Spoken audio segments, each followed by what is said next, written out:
We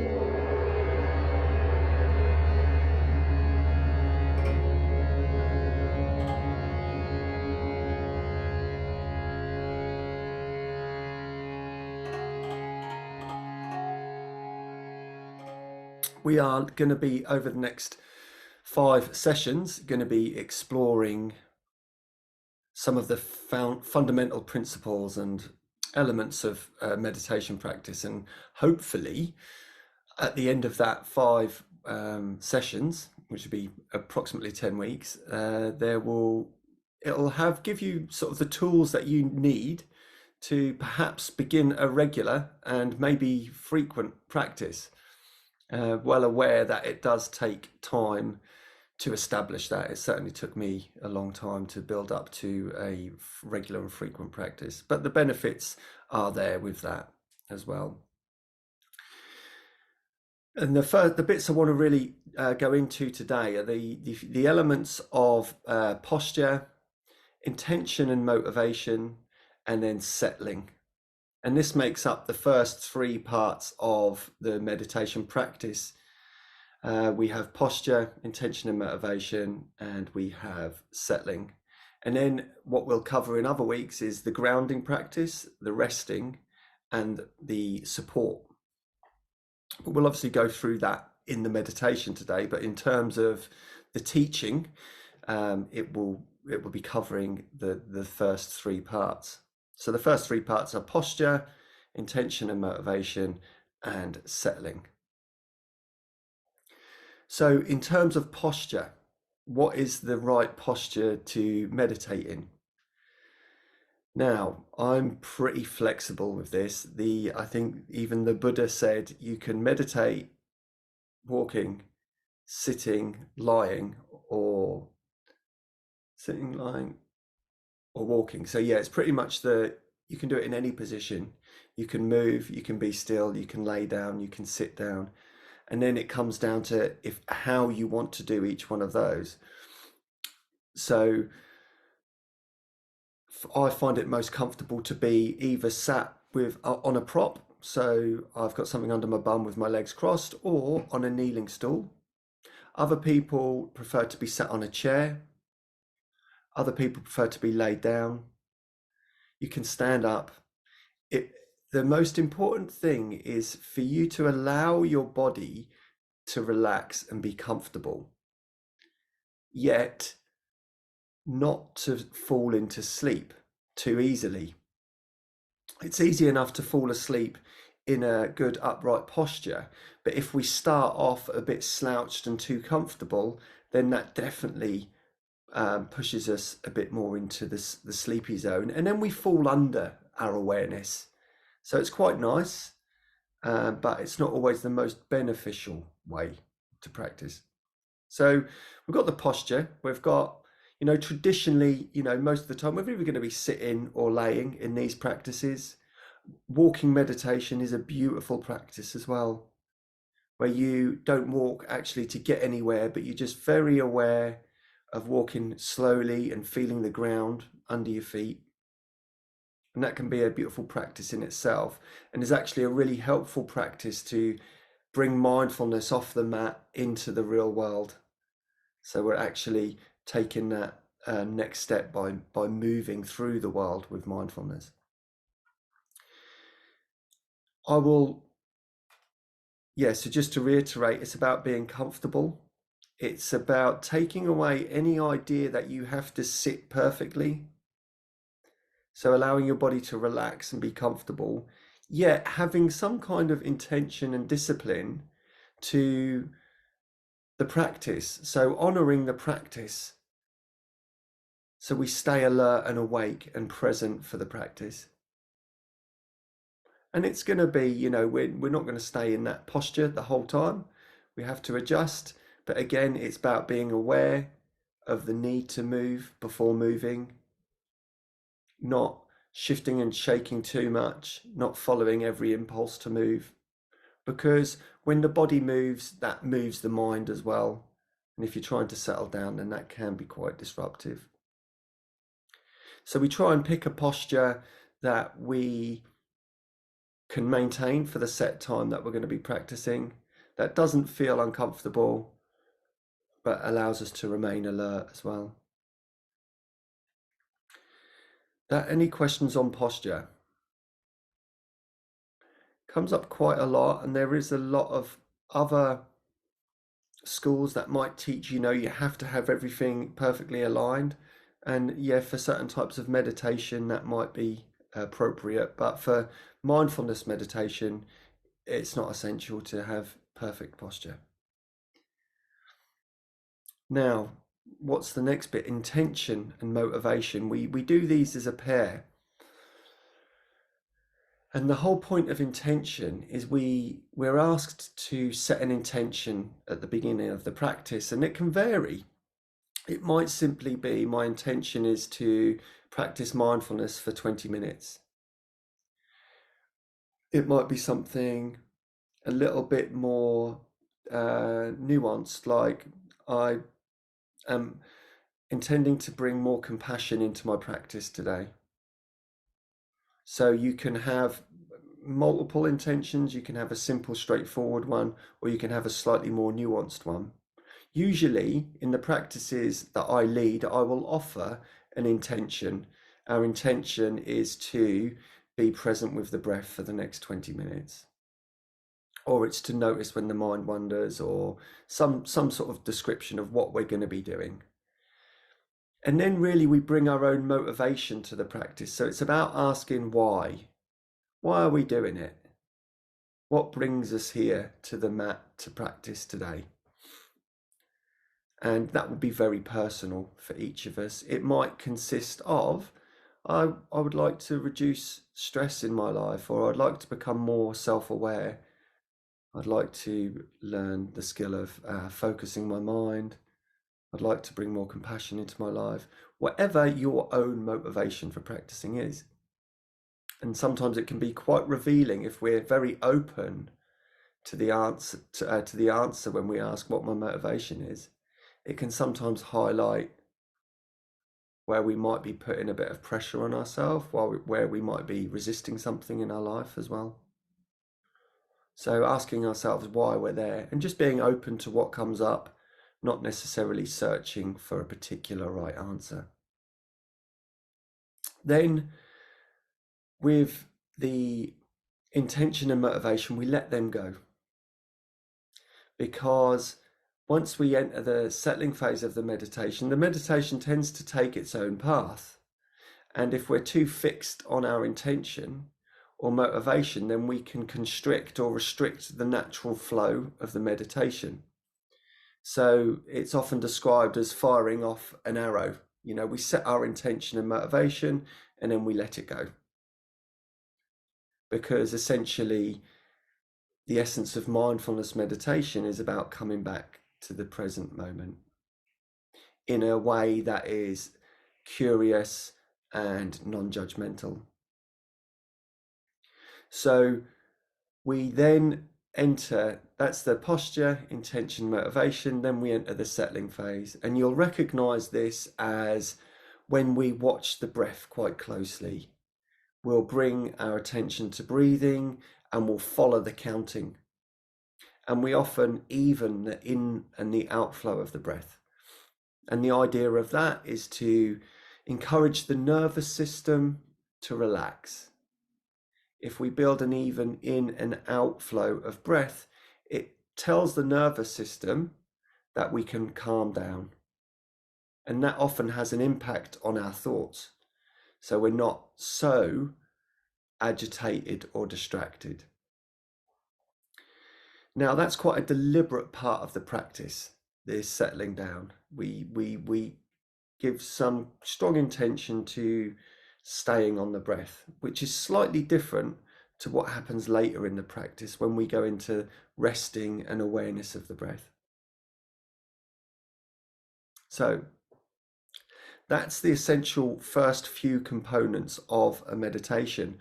I think it's helpful also to describe what mindfulness is, because it will help us to frame our intentions as we go into the practice.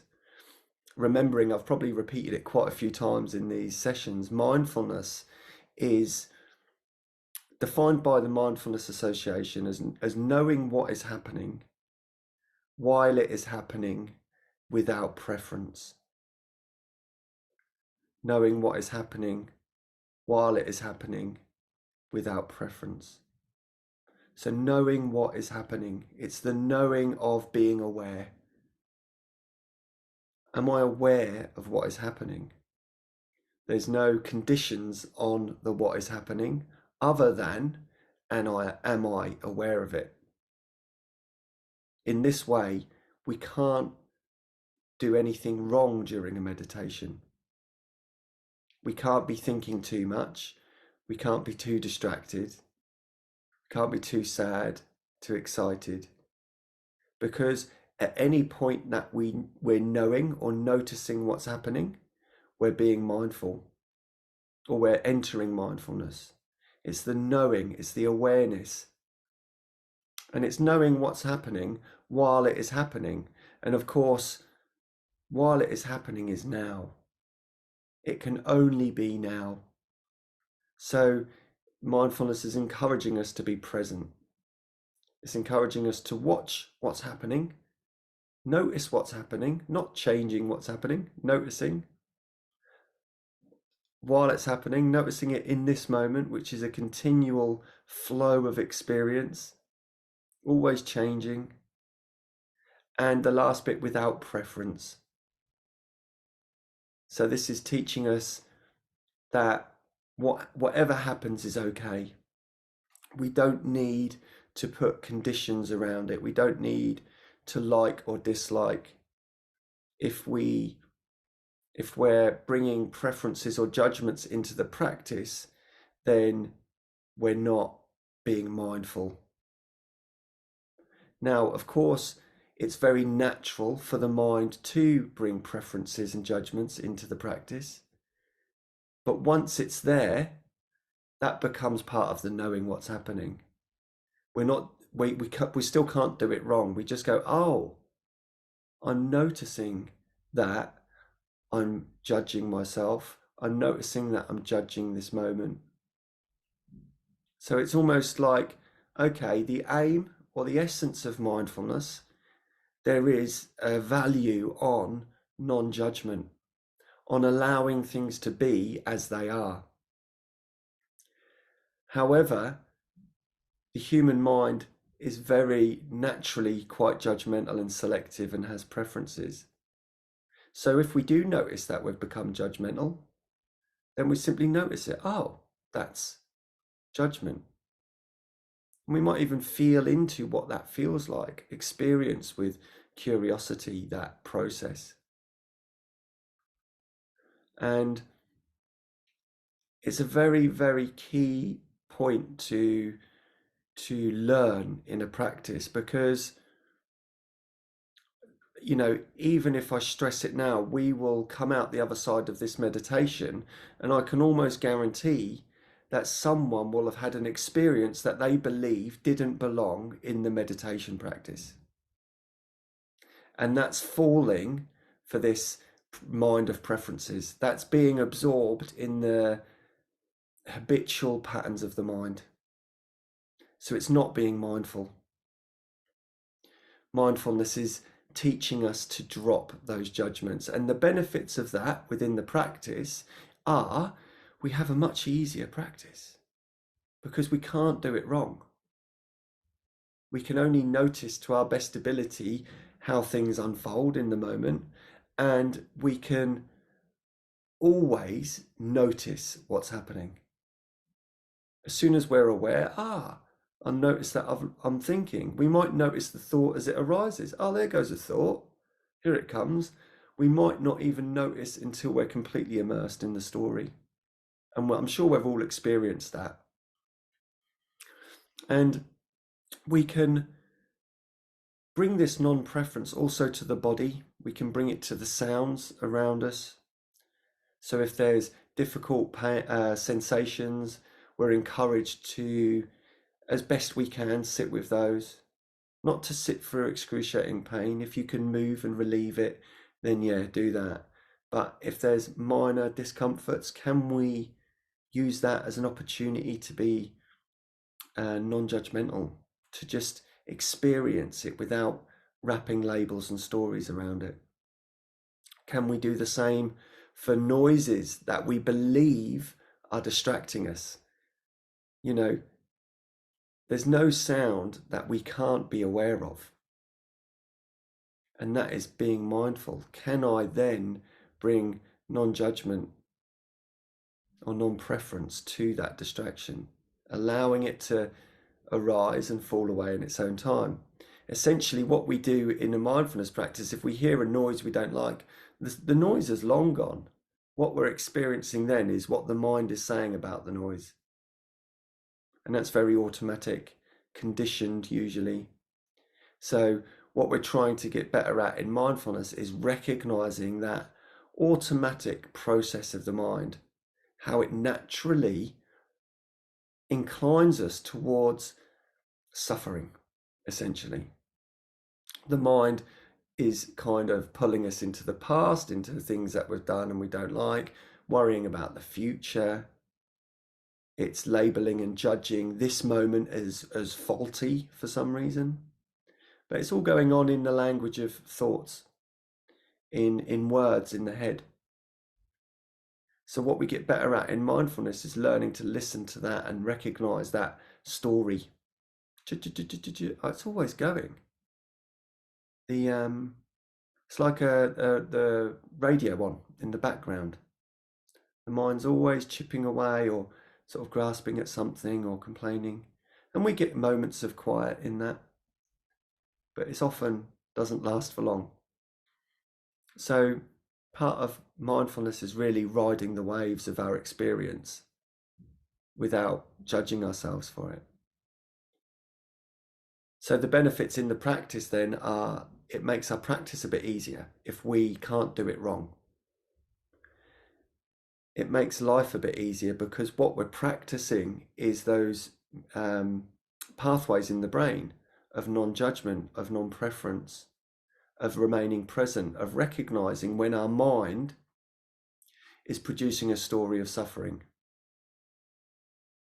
And of course, what we know is that our minds are conditioned very particularly by our own biases and stories and experiences. And that limited perspective can often cause us a lot of unnecessary suffering and conflict with others.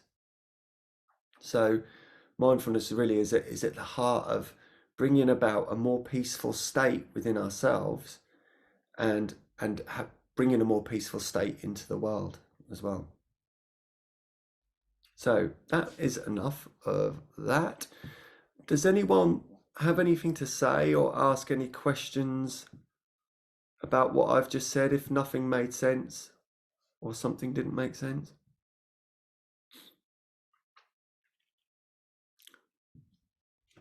Got a cup of tea here. So then what we'll do is we'll go into this practice and we will experience this. I'll refer us back to this definition of mindfulness, the knowing what's happening while it's happening without preference. And that really will be the intention of the practice. It's just to keep coming back to this, noticing.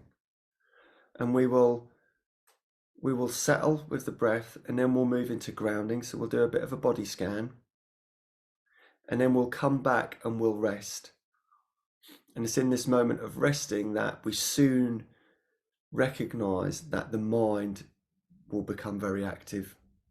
It'll be active anyway, to be fair. Actually, let's just do a little experiment. A little live experiment. What I want us all to do for the next, I'll say 2 minutes, is to just do nothing. To do nothing at all.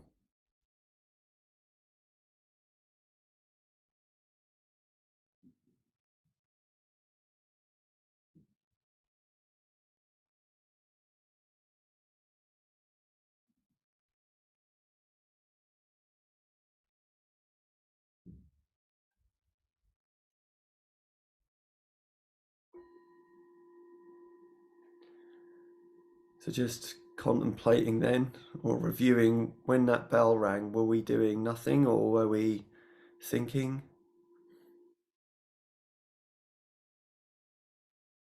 There's no wrong way of doing this, just going back to doing nothing. Going back to doing nothing.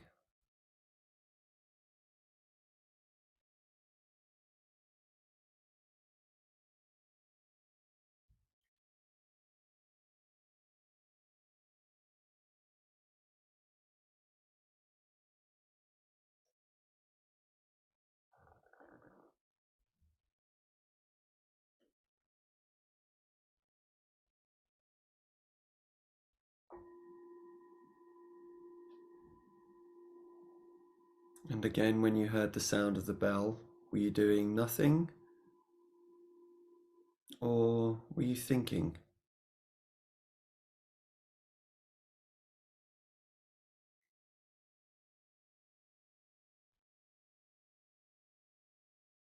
Just one more time. You have permission to do absolutely nothing.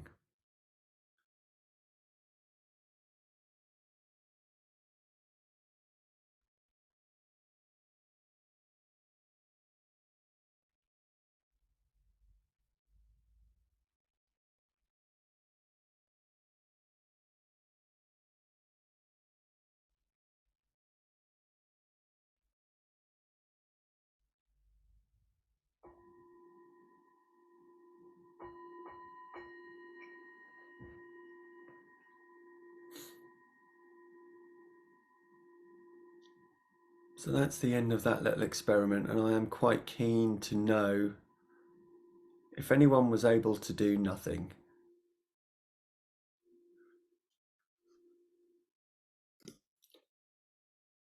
Yeah, so the common experience is that the mind continues to some degree, produce thoughts, whether we like it or not. And even with some form of doing, as in focusing on a sound, a sight, or something internal like a mantra or the breath, that's still in the essence of that experiment is doing something. And what that is to highlight to us is how automatically the mind produces thoughts, and it isn't a problem. In mindfulness, it's not something we're trying to stop. We're not trying to clear our mind. We're not trying to not have thoughts. Mindfulness teaches us to have a different relationship to our thoughts. It enables us to become aware that we are thinking. Oh, this is what the mind does when I stop. And in actual fact, that process is going on all day. It's what determines our decisions, our movements, our behaviors. There's this sort of subconscious layer of thoughts, of beliefs, of desires, aversions. And in mindfulness, we're sort of looking at the superficial layer that appears in the thoughts, the comments. But as the awareness gets a bit deeper or brighter, we start to see some more. We start to see a bit deeper. We start to see where those thoughts are attached to. Certain types of thoughts are linked to certain beliefs. And this is where the insight part of meditation comes in, because we start to see things as they really are. Start to see the mind as this kind of thought factory. And somewhere I read recently, it said the brain pushes thoughts around like the heart pushes blood around. It's a very natural phenomenon of the body. So we're not here to stop our blood flowing around the body. We're not here to stop the mind. And it's just something to be aware of, is if we go in with it with the expectation that our mind should be quiet, then we will experience suffering. We will spend the time thinking I'm doing this wrong. Because actually what happens is you become more aware of the thoughts that are present.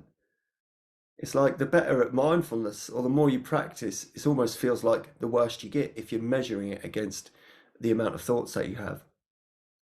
So there's still huge benefits to this. It's not like, oh, well, I might as well not just do anything.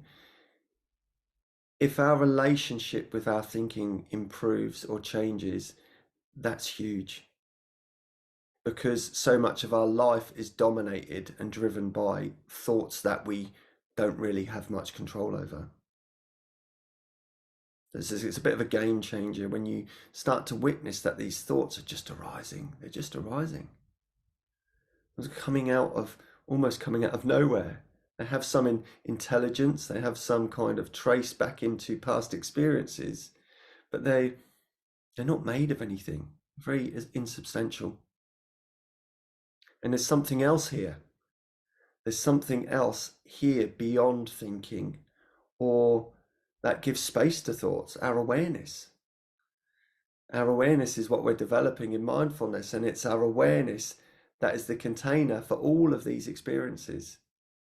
There's nothing that we can experience that we're not aware of. And in mindfulness, we get more familiar with awareness itself as an aspect of our experience. And it's that aspect of experience of the awareness side which is inherently peaceful. It's inherently spacious, open, calm. What we're aware of is always changing. Awareness itself, the characteristics are hard to describe. So, without getting too deep, let's do the practice, and then we'll come back together at the end and see what happened. So this is going to be the essence of this practice today. It's just to see what happens. See what happens without preference. And as we've acknowledged, the first elements of our practice are attending to our posture. So we will just taking a moment just to find a posture that's dignified, that respects our practice and our intention to be here.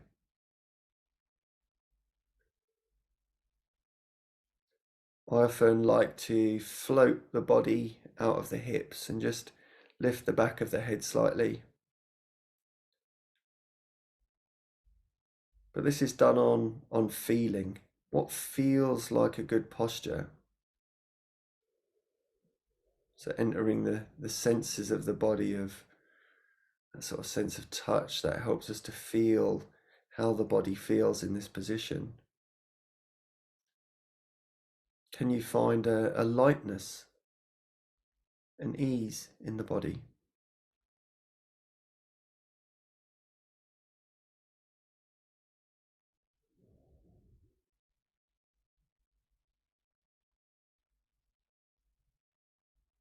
And feeling free to adjust this position if it doesn't serve us at any point.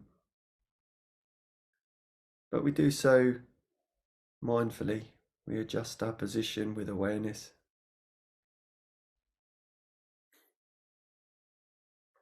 And then we bring to mind our intention. You might have your own, but our intention for this practice, as a guided practice, is to practice mindfulness, to be aware of what's happening in this moment without judging it as best we can.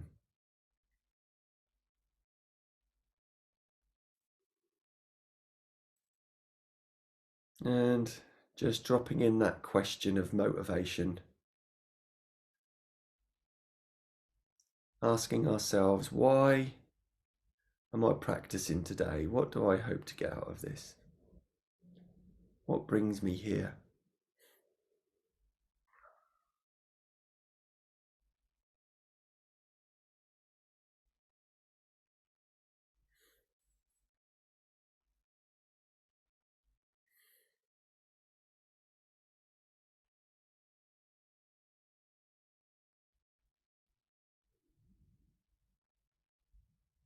And not striving for an answer, just allowing.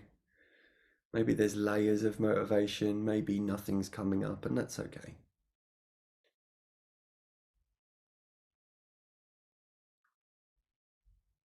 And as always, we allow our intention and motivation just to fall away,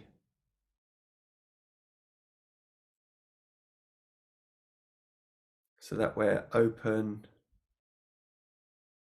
to this moment. We're open to this moment as it unfolds in its own way.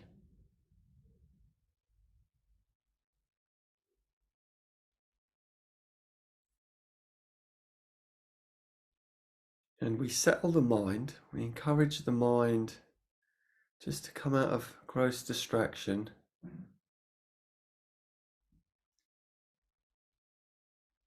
And we bring our awareness to the breath. So we're zooming in on the breath.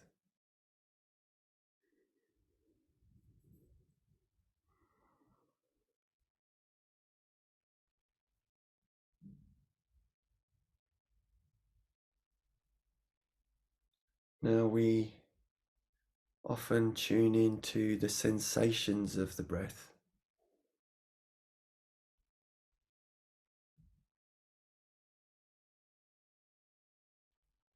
Becoming familiar with the texture of the breath as we breathe in and out.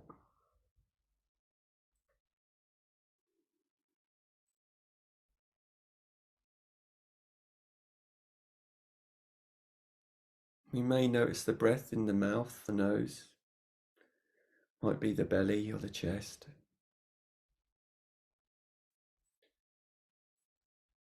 This part of the practice, we're quite deliberately committing to one area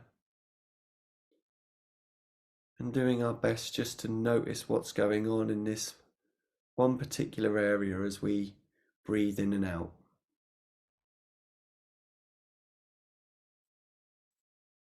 How do the sensations change?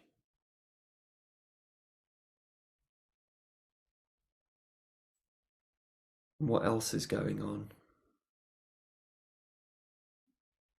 Noticing that mind, as soon as it pulls us away from this area of focus, this breath, and just gently encouraging it to return to this part of the body and continuing to be aware of the in and the outflow of the breath.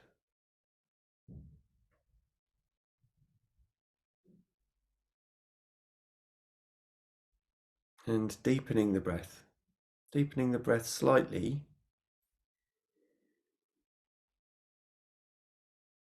so we can start to balance the breath by equalizing the inhale and the exhale.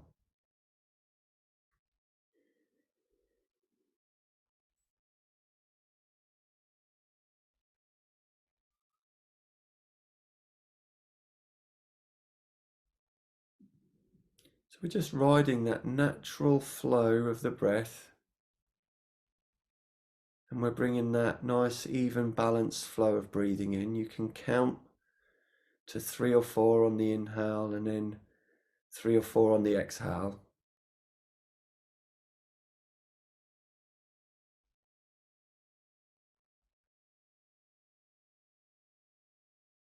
So this is almost like giving the mind a little bit of something to do.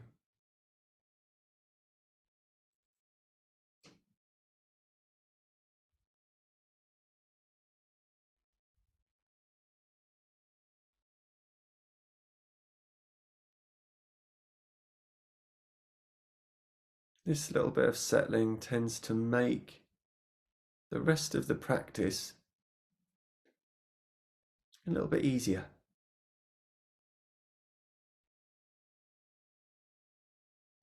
We spend just a few minutes just equalizing the breath, bringing the nervous system into balance.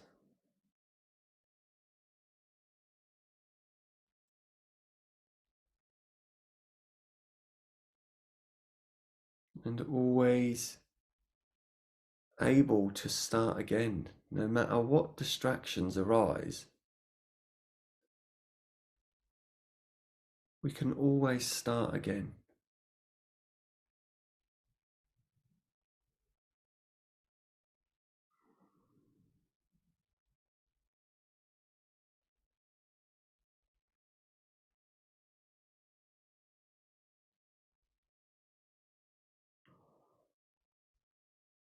And then we become more aware of the body. So we start noticing the sense of the body in this space. Maybe the weight of the body on the chair.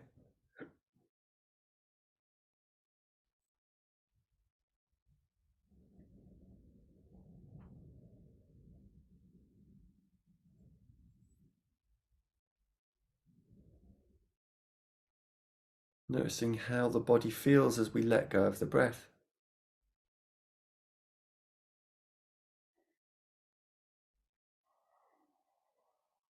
Noticing the relaxation of the body with the exhale.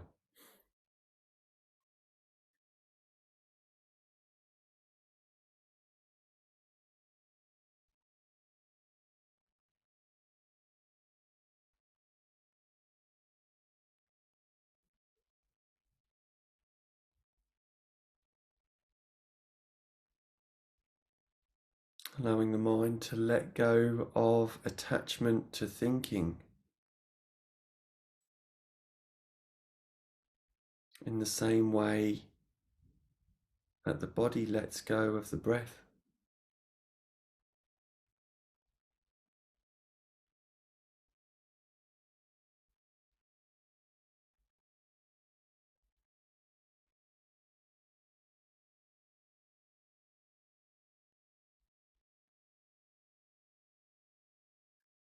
Noticing the weight of the body on the chair, the contact of the feet on the ground or on whatever they're resting. Noticing that sense of connection, the stillness of it.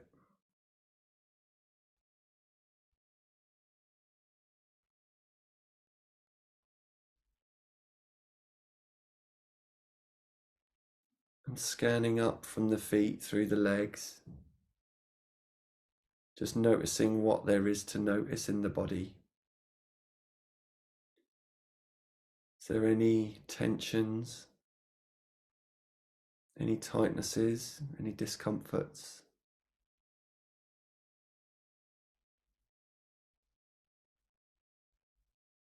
And as we bring attention to those areas, noticing if that awareness brings any relaxation with it. As we become aware of tension, what happens to it?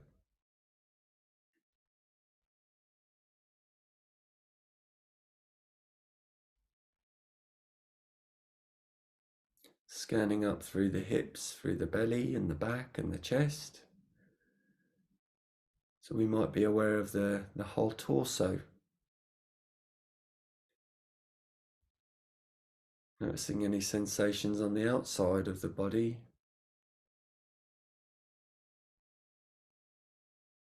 Noticing any sensations on the inside of the body.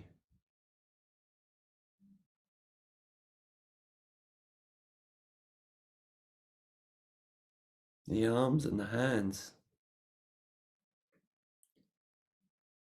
The aliveness of the hands.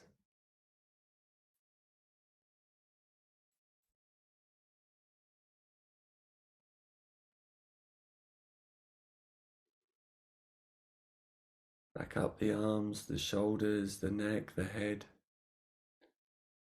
All the delicate features of the face.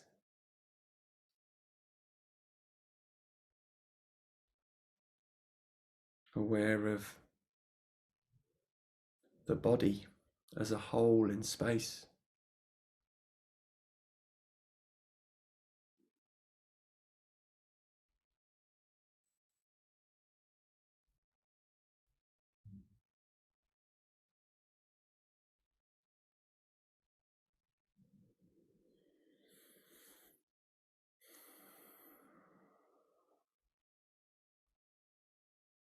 So we're aware of breathing. We're noticing the breath coming in and out of the body. We're aware of the body, the whole body.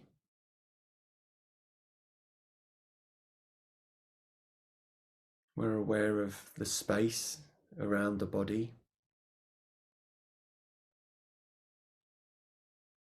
That includes any sounds, anything in the environment.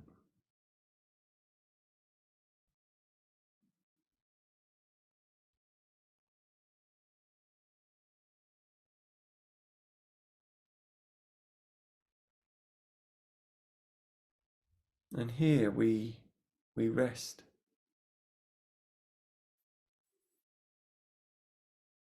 So it's in this knowing, this awareness of the breath and the body.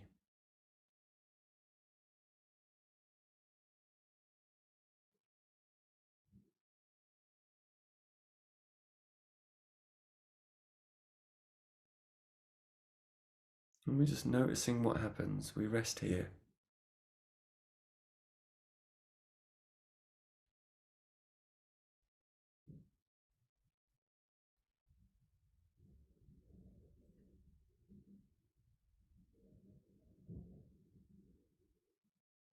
And like in the experiment before, we notice that the mind starts to say stuff about what's happening.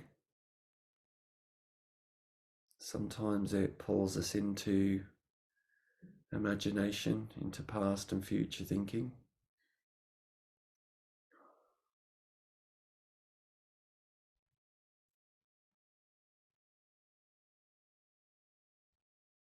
And our only job is to notice that, okay, the mind has wandered.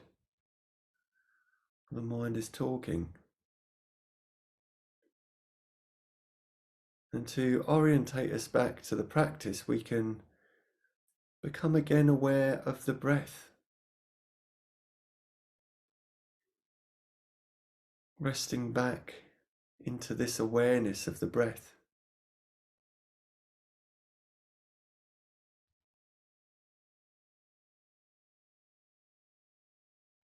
The open space of the breath.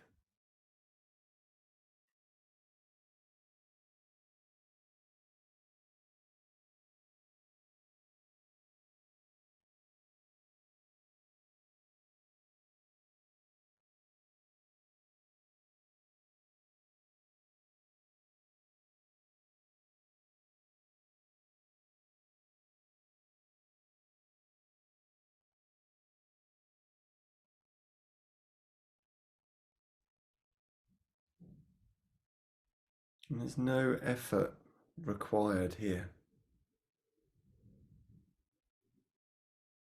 It's the gradual letting go of effort.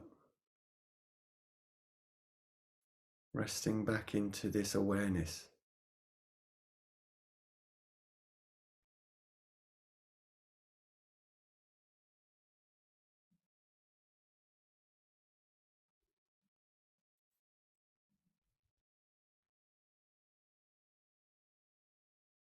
And what's happening?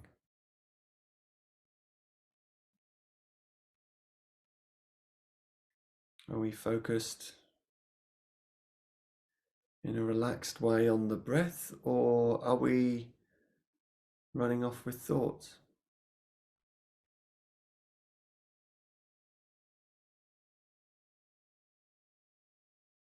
Are we lost in some form of judgment that this is wrong, or I'm doing it badly, or this isn't working out for me today?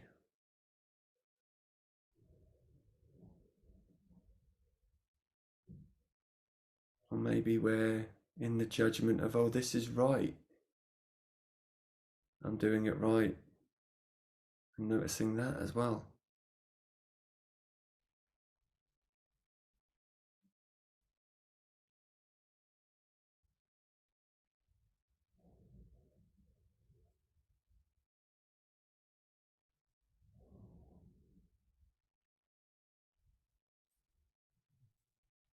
Can we let go of that preference, that need to get it right, that fear of getting it wrong?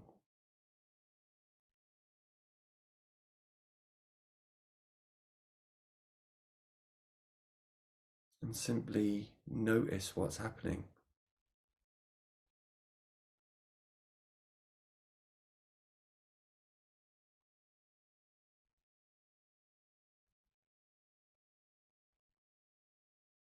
And if thinking becomes so strong that we forget we're even in a meditation practice, we simply notice, oh, that was a strong thought. It pulled my attention away for 10 seconds or 5 minutes. But right now, I'm aware. Right now, I'm aware.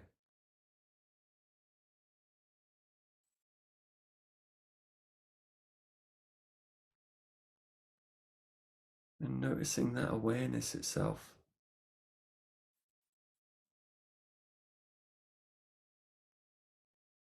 The openness of awareness.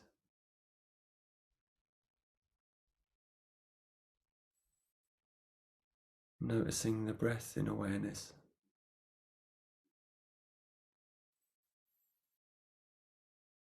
Noticing the body in awareness.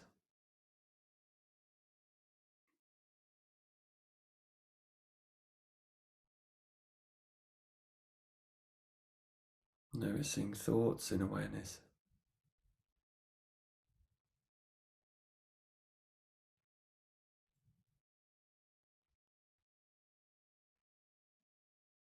Noticing sounds in awareness.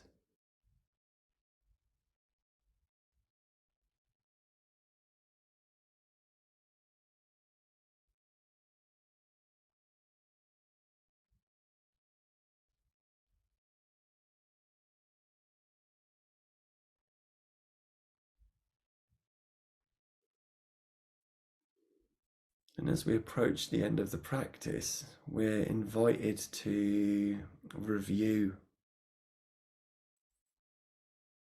Just dropping in that question, how did that go? And being very alert to what the mind says about the practice. Noticing how automatically and readily the mind jumps into action to label and judge what's happened.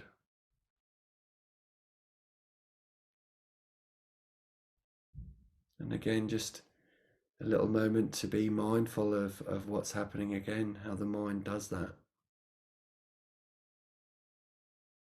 And letting that go.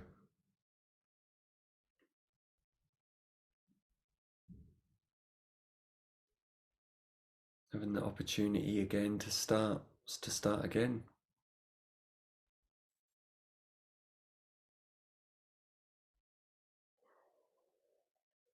So ending the practice with a dedication, we can bring the hand to the chest.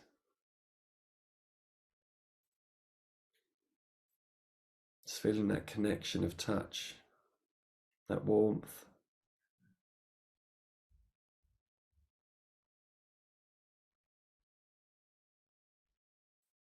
And we can dedicate any of these benefits of the practice, any of these micro benefits or bigger benefits of practicing mindfulness,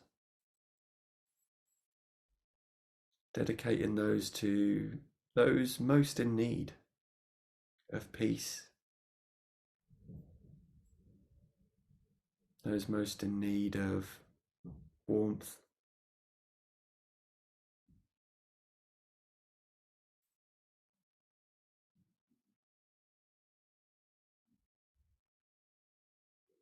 and allowing ourselves to feel some of those benefits of peace and warmth as well.